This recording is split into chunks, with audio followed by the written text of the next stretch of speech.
Përshëndetje, sot do të bëjmë ushtrime praktike për fjalitë e përbëra me nënrenditje qëllimore. Marrim këto shembuj. Kishte ikur me nxitim me qëllim që të mos humbiste kohë.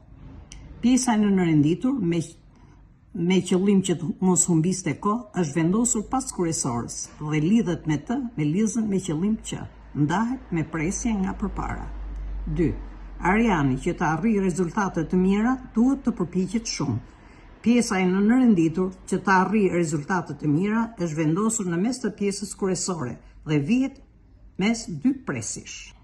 Që të mos biesh në gabime, duhet të hedhësh me kujdes çdo hap. Pjesa e nënrenditur qëllimore është vendosur para pjesës kryesore dhe ndahet me presje nga pas, që të mos biesh në gabime. 4. Afërdita rendi të përqafonte gjyshin. Pjesa e nënrenditur qëllimore është vendosur pas kryesorës dhe lidhet drejt për drejt me kallëzuesin e pjesës kryesore.